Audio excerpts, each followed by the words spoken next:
Sastra channel நேயர்களுக்கு நமஸ்காரம். அனுதினம் ஆனந்தம் நிகழ்ச்சியில் உங்கள் அனைவரையும் சந்திப்பதில் மிக்க மகிழ்ச்சி.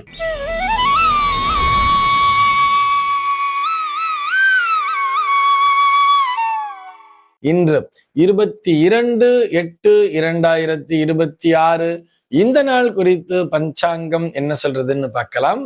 வாங்கோ. இன்றைய தினம் பராபவ வருடம் ஆவணி மாதம் 5ஆம் தேதி சனிக்கிழமை. திதி பார்த்தோம்னா வளர்பிறை தசமி திதி இரவு 2 மணி வரைக்கும் இருக்கு. அதனைத் தொடர்ந்து வளர்பிறை ஏகாதசி திதியானது வந்து விடுகிறது. இன்னைக்கு நட்சத்திரம் பார்த்தோம்னா கேட்டை நட்சத்திரம் மதியம் 2:47 வரைக்கும் இருக்கு. அதனைத் தொடர்ந்து மூலம் நட்சத்திரம் என்பதும் வந்து விடுகிறது. இந்த நாள் முழுவதுமே ஒரு சித்தயோகம் கூடிய நாளாக அமைந்திருக்கிறது. இது போக பஞ்சாங்கத்திலே வரக்கூடிய யோகம் அப்படின்னு சொல்லி பார்த்தோம்னா இன்றைக்கு விஷ்கம்பம் அப்படிங்கிற ஒரு நாம யோகத்தை கொடுத்திருக்கா. கரணம் பார்த்தோம்னா தைத்திலம் அப்படிங்கிற ஒரு கரணத்தை கொடுத்திருக்கா. இந்த நாளானது ஒரு சமநோக்கு நாளாக அமைந்திருக்கிறது. சென்னையை பொறுத்தவரை இன்றைய தினத்தினுடைய சூரிய உதயம் என்பது காலை 6 மணிக்கும் சூரிய அஸ்தமனம் என்பது மாலை 6:22 சம்பவிக்கிறது. இன்றைய தினத்தினுடைய நல்ல நேரம் சொல்லி பார்த்தோம்னா காலை 7 மணி முதல் 8 மணி வரையிலும் மாலை 5 மணி முதல் 6 மணி வரையிலும் நல்ல நேரமே. சென்னையை பொறுத்தவரை இன்றைய தினத்தினுடைய ராகு காலம் என்பது காலை 9:06 முதல் பகல் 10:39 வரையிலும், யமகண்டம் என்பது மதியம் 1:44 முதல் 3:17 வரையிலும், குளிகை காலம் என்பது காலை 6 மணி முதல் 7:33 வரையிலும் சம்பவிக்கிறது. தினாந்தம் பார்த்தோம்னா இன்றைய தினம் இரவு 1:39 கொடுத்திருக்கா. சூலம் பார்த்தோம்னா இன்றைக்கு கிழக்கே சூலம் காலை 9:18 வரையில் அந்த சூல தோஷம் என்பது உண்டு. அதற்குரிய பரிகாரமாக தயிர் அறிந்துவிட்டு கிழக்கு திசையை நோக்கி பயணிக்கலாம் அப்படிங்கிறதையும் சொல்லி இருக்கா. இன்றைய தினத்தினுடைய ஆன்மீக தகவலாக, இதை ஆன்மீக தகவல்னு சொல்றதை விட ஜோதிட தகவல் அப்படின்னு தான் சொல்லணும். ஒவ்வொரு சனிக்கிழமையினாலுமே நம்ம வந்து மெடிக்கல் அஸ்ட்ராலஜி அப்படிங்கிற தலைப்புல பார்த்துட்டு வரோம் இல்லையா. அந்த வரிசையிலே கடந்த சில நாட்களாக இந்த ஒவ்வொரு பாவமா பார்த்துட்டு வரும். முதல் பாவம்ங்கிறது எந்தெந்த பகுதிகளை குறிக்கிறது, 2ஆம் பாவம்ங்கிறது என்னென்ன பகுதியில இருக்கக்கூடிய நோய்களை குறிக்கிறது, 3ஆம் பாவகம் என்பது எந்தெந்த பகுதியில வரக்கூடிய நோய்களை குறிக்கிறது அப்படிங்கிற மாதிரி பார்த்துட்டு வந்தோம். அந்த வரிசையில இன்றைக்கு 4ஆம் பாவகத்தை பற்றித்தான் பார்க்க போகிறோம். 4ஆம் பாவகம் அப்படின்னு சொல்லிட்டாலே இதயம் அப்படிங்கிற அந்த பகுதி நமக்கு நினைவிற்கு வந்து விட வேண்டும்.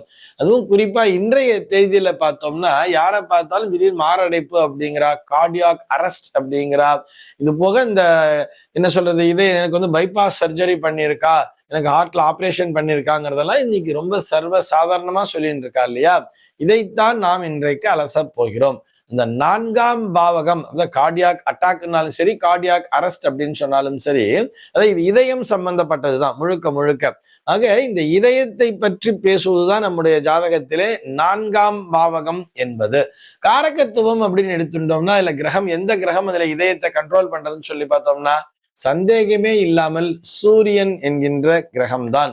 ஆக சூரியனுடைய அமைவிடம் பிளஸ் 4ஆம் பாவகம், இதனை கொண்டே ஒருவருடைய இதயம் எந்த மாதிரி ஃபங்க்ஷன் பண்ணும், அதுல ஏதாவது பிரச்சனை வருமா அப்படிங்கிறது நம்மால் சொல்லிவிட முடியும் அப்படிங்கிறதுக்காக சொல்றோம். நம்ம பொதுவா இதயம் அப்படின்னு சொன்னாலே நம்ம எல்லாரும் என்ன, உன் இதயத்தை கேட்டு சொல்லுவோம், இதயத்தை தொட்டுப்பாரு அப்படிங்கிற மாதிரிலாம் இதயத்துலதான் நமக்கு எல்லாமே இருக்கிற மேல நம்ம நினைச்சுட்டு இருப்போம் தெரியுமா. லவ் சிம்பல்லாம் போட்டு ஹார்ட் சிம்பல்லாம் போட்டு வச்சுட்டு இருப்பா. ஆக்சுவலி இதயம் அப்படிங்கிறது ஒரு பம்பிங் மிஷன், அவ்வளவுதானே. அது ஒரு இயந்திரம், அவ்வளவுதான். நம்ம இதயம் அப்படின்னு நம்ம இதை சொல்லிட்டு இருப்போம் தெரியும், நெஞ்சை தொட்டு சொல்லுவோம், மனசை தொட்டு சொல்லுங்கிறதெல்லாம் நம்முடைய மனசுங்கிறதெல்லாம் நம்ம அறிவியல் ரீதியா பார்த்தோம்னா இங்க இல்ல, இங்கதான் இருக்கும். மூளையில தான் எல்லாமே ஸ்டோர் ஆகும், மூளை தான் சிந்திக்குது, மூளை தான் யோசிக்கிறது. ஆனா மூளைக்கும் அதே சூரியன் தான், இதயத்தை கட்டுப்படுத்துவதும் அதே சூரியன் என்கின்ற கிரகம்தான். இதையும் நாம் புரிந்து கொள்ள வேண்டும்.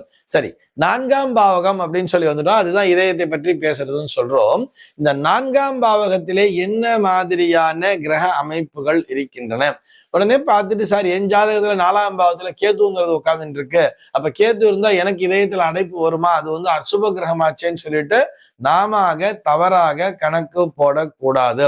ஒரு குரு வந்து உட்கார்ந்தா கூட நிச்சயமாக 4லே குரு இருப்பவர்கள் கூட அந்த குரு வந்து என்ன சாரம் வாங்கியிருக்கலாம் பார்க்கணும், நிறைய அனலைஸ் பண்ண வேண்டியிருக்கும். சொல்லுவோம். அதை அனலைஸ் பண்ணி பார்க்கும்பொழுது குரு என்கின்ற கிரகம் தான் கொலஸ்ட்ரால் பிரச்சனையை தரும் சொல்லுவோம். நம்ம அந்த ஏதோ ஒன்று கொழுப்புங்கிறது போய் சேர்ந்துட்டு போய் அந்த பம்பிங் மிஷின்ல போய் அடைச்சிருந்ததுன்னா கூட இந்த மாதிரி பிரச்சனைகள் வரலாம் இல்லையா?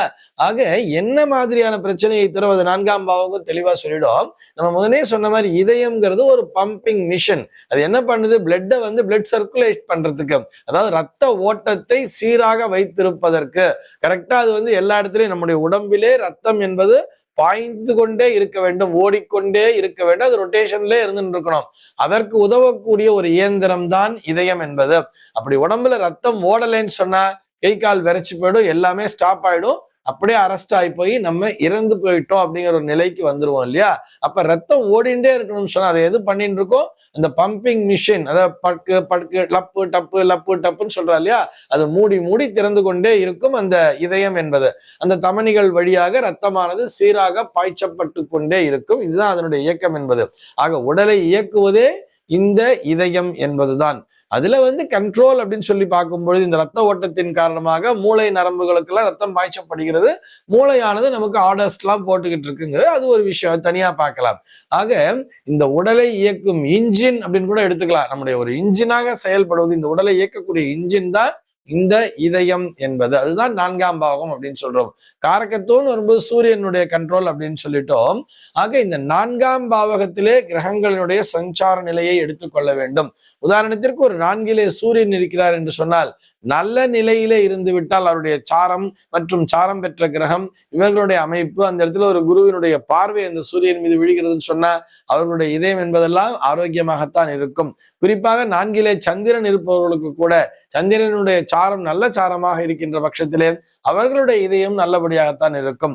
4லே செவ்வாய் இருக்கிறது என்று சொன்னால் அது மிகவும் பலம் பெற்று இருக்கிறது என்று சொன்னால் இவர்களுக்கு பிரஷருங்கிறது அதிகமா இருக்கும். இந்த பிபி அப்படிங்கிற ஒரு விஷயத்தை பார்த்துக்க வேண்டியது. அந்த பிபி பிளட் பிரஷரை பத்தி நம்ம அடுத்த வாரத்துல கொஞ்சம் விரிவாக பார்க்கலாம். ஏன்னா யாருக்கெல்லாம் பிளட் பிரஷருங்கிறது அதிகமா இருக்கோ அவங்களெல்லாம் அப்பப்போ வந்து அவங்க வந்து செக் பண்ணிக்க சொல்லுவா தெரியுமா? நீங்க மாஸ்டர் செக்அப் பார்த்துங்க, இயர்லி ஒன்ஸ் கண்டிப்பா போய் நீங்க செக் பண்ணிக்கோங்க அப்படிங்கிற மாதிரி சொல்லுவா. ஆக இந்த ரத்த அழுத்தம் பற்றிய பிரச்சனைகளை நம்ம அடுத்த வாரத்துல பார்க்கலாம். அடுத்தது 4லே பார்த்தோம்னா ஒரு புதன் என்கின்ற கிரகம் இருக்கிறது.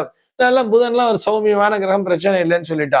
ஆனா குரு என்கின்ற கிரகம் இருந்தாலும் சரி, சுக்கிரன் என்கின்ற கிரகம் இருந்தாலும் சரி, அவர்களுடைய சாரம் என்பது மிகவும் முக்கியம். 4ஆம் பாவகத்திலே அந்த சாரம் பெற்றிருக்கக்கூடிய யாருடைய சாரம் வாங்கியிருக்கா, குறிப்பா 4ல வந்து ஒரு குருவானவர் ஒரு சனியினுடைய சாரத்தை பெற்று அந்த இடத்திலே அமர்ந்திருக்கிறார் என்று சொல்லி அந்த சனியும் 8ஆம் பாவகத்திலே இருக்கிறார், அவருடைய திசைதான் நடக்குது அப்படின்னு சொன்னா இவர்களெல்லாம் சற்று எச்சரிக்கையாக இருக்க வேண்டும். கண்டிப்பா செக்அப் அப்படிங்கிறது அப்பப்ப போயிட்டு வந்துட்டு தான் இருக்கணும். நல்லா இருந்தார் சார், என்னன்னே தெரியல, பேசிண்டே இருந்தார், திடீர்னு தண்ணி கொண்டு வானாரு, கொண்டு வரதுக்குள்ள அப்படியே சாஞ்சிட்டார் மாமா அப்படின்னு சொல்லுவா தெரியுமா?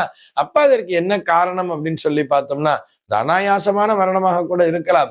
இருந்தாலும் வயசுங்கிறது ஒண்ணு இருக்குல்ல, 58 வயசு 50 வயசுலாம் கூட நிறைய பேருக்கு வந்து இந்த கார்டியாக் அரெஸ்ட்ங்கிற விஷயம் வர்றது.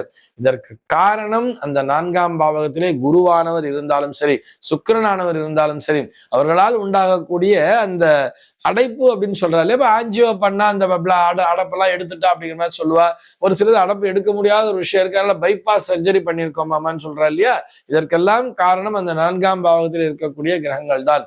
ஒரு 4லே சூரியன் ராகு எல்லாம் சேர்ந்திருக்கு அப்படின்னு சொன்னா நிச்சயமாக அவர்கள் தங்களுடைய உடம்பினை கண்டிப்பாக பரிசோதனை செய்து கொண்டே இருக்க வேண்டும். அப்பப்போ இயர்லி ஒன்ஸுங்கிறது ஒரு மாஸ்டர் செக்கப்புக்கு போயிடணும். நம்ம போய் அப்பப்போ செக்அப் பண்ணி பார்த்துட்டே இருக்கிறதுங்கிறதும் நல்லது. குறிப்பா அந்த திசை காலங்கள் அப்படிங்கிறதையும் கணக்கிலே இட்டுக்கொள்ள வேண்டும். ஆக 4ஆம் பாவகத்தினுடைய வலிமையும் அந்த சூரியனுடைய சஞ்சார நிலையமும் தான் இதயத்தை பற்றி தீர்மானிக்கும். ஒருத்தர் இன்னைக்கு வந்து ரொம்ப சகஜமா எல்லாருமே சொல்றா, திடீர்னு ஒரு ஹார்ட் அட்டாக்குங்கிறா. ஒன்றும் இல்லை, ஜிம்மில் போய் நல்லா எக்ஸசைஸ் பண்ணிட்டு இருக்கான், ஜிம் பாடி தான், நல்ல சூப்பரான பாடி, நல்ல டெய்லியே ரெகுலரா எக்ஸசைஸ் போவா. கொஞ்சம் அதிகமா எக்ஸசைஸ் பண்ண உடனே என்ன ஆகுதுன்னு பார்த்தா டக்குன்னு வந்து ஹார்ட் நின்று போச்சு, இறந்து போயிட்டார், அங்கேயே விழுந்து இறந்து போயிட்டார். 40 வயசு 45 வயசுங்கிற மாதிரிலாம் சொல்லுவா. சுகர் கிடையாது, பிபி கிடையாது, எதுவுமே கிடையாது, ஆனா பட்டு ஹார்ட் நின்று போச்சு அப்படின்னு சொல்றவா இருப்பா. இன்னும் ஒரு சில பேர் பார்த்தோம்னா கொஞ்சம் இந்த வெயிலே ரொம்ப நேரம் நின்றுட்டு இருந்தா, வெயில்ல ரொம்ப நேரம் நின்று அப்படியே மயங்கி விழுந்து அப்படியே இறந்து போயிட்டான்னு சொல்லும்போது அதற்கு காரணம் என்ன அப்படின்னு சொல்லி பார்த்தா கூட இந்த ட்ரைனஸ், உடம்புல வரக்கூடிய ட்ரைனஸ். ஆனா அதனால இதயம் செயலிழக்குமா அப்படின்னு சொன்னா அங்கேதான் இந்த சூரியன் என்கின்ற அந்த கிரகத்தினுடைய வலிமையும் பார்க்க வேண்டும். இது எல்லாத்தையும் கம்பைன் பண்ணிதான் இதுல வந்து நம்ம காலபுருஷ தத்துவத்தின்படி பார்த்தோம்னா இந்த கடகம் என்பதுதான் 4ஆவதாக வரும். மேஷம், ரிஷபம், மிதுனம், கடகம் என்பது 4வதாக வரும். அதற்கு அதிபதி யாருன்னு சொல்லி பார்த்தோம்னா சந்திரன் என்கின்ற கிரகம்தான்.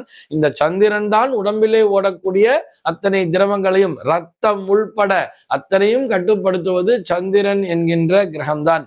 இதற்கும் இல்ல செவ்வாய் தான் சார் ரத்த காரகன்னு சொன்னா அப்படின்னு சொன்ன, செவ்வாய் ரத்தத்திற்கு காரகன் கிடையாது. சந்திரன் தான் அந்த ரத்தம் என்கின்ற திரவத்திற்கு காரணம். ஆனா அதுல இருக்கக்கூடிய ஹீமோகுளோபின் ஒண்ணு சொல்றோம் இல்லையா, அந்த ஹீமோகுளோபினுக்கு யார் காரணம் சொல்லி பார்த்தோம்னா அதுதான் செவ்வாய் என்கின்ற கிரகம். அதே மாதிரி அதுல இருக்கக்கூடிய ரெட் பிளட் கார்பசல்ஸ் சொல்லுவா, ரத்த சிகப்பணுக்கள்லாம் சொல்றா இல்லையா, அந்த ரத்த சிகப்பணுக்களினுடைய எண்ணிக்கைக்கு காரணம் செவ்வாய் என்கின்ற கிரகம். இது பற்றிய தொடர்புகள் அனைத்தையுமே நாம அடுத்த வாரத்திலே விரிவாக பார்க்கலாம். இந்த தகவலோடு இன்றைய தினம் உங்களிடமிருந்து நான் விடைபெற்றுக் கொள்கிறேன். மீண்டும் உங்கள் அனைவரையும் நாளைய தினம் ஒரு புதிய தகவலோடு சந்திக்கிறேன். அன்பர்கள் அனைவருக்கும் அனுதினமும் ஆனந்தமாய் அமைய பிரார்த்திக்கிறேன்.